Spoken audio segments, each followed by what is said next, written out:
നർമ്മകഥ പിണ്ണാക്ക്. രാവിലെ പത്രം വായനയിലായിരുന്നു ഞാൻ. പെട്ടെന്നാണ് കോളിംഗ് ബെല്ലടി കേട്ടത്. തീരെ പരിചയമില്ലാത്ത ഒരുവൻ. ഫുൾ കൈ ഷർട്ടും കൈലിയും വേഷം. ഉണ്ടക്കണ്ണും ചുഴറ്റി വീടിന് ചുറ്റുപുറവും സ്കാൻ ചെയ്യുന്നുമുണ്ട്. കാര്യം അത്ര പന്തിയല്ലെന്ന് കണ്ട് രണ്ടു പറയാൻ ഞാൻ എണീറ്റു.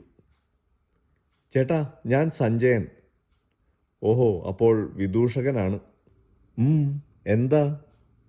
സ്വന്തം തിണ്ണമിടുക്കിൽ ഞാൻ സ്വരം കടുപ്പിച്ചു. ചേട്ടാ, വേപ്പിൻ പിണ്ണാക്കുണ്ട്. ഒരു പിണ്ണാക്കും വേണ്ട, ഒന്ന് പോയി തരാമോ? എന്നാ കുറച്ച് എല്ലുപടി എടുക്കട്ടെ? പൊടിക്കും ഞാൻ. റേസായി വരികയാണ് ഞാൻ.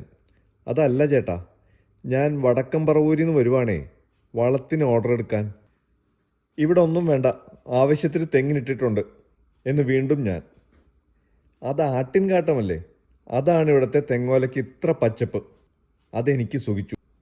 പക്ഷേ ആട്ടിൻകാട്ടം കൊണ്ട് അതേ ഒരു കാര്യമുള്ളൂ, കായ്ഫലമുണ്ടാവില്ല. അവൻ മുഴുമിപ്പിച്ചു. പോയേ പോയേ, ഞാൻ തിരിഞ്ഞു. ചേട്ടാ, ഇത് ദന്തപാലയല്ലേ?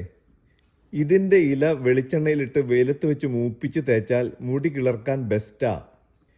എൻ്റെ കഷണ്ടിയിലേക്കുള്ള അവൻ്റെ ഒറ്റക്കണ്ണീർ ഒപ്റ്റ്യൂസ് ആംഗിളിൽ റിഫ്ലക്റ്റ് ചെയ്തു പോകുന്നത് കിരുകിരുപ്പോടെ ഞാൻ അറിഞ്ഞു.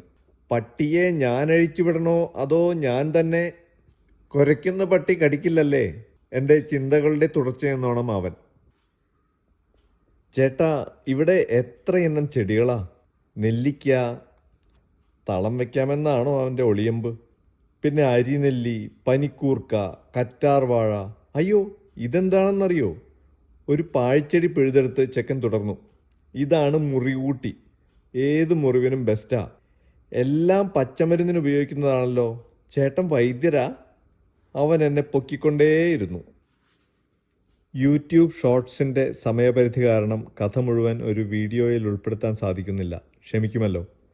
കഥയുടെ ബാക്കി ഭാഗം പിണ്ണാക്ക് പാർട്ട് 2-ൽ.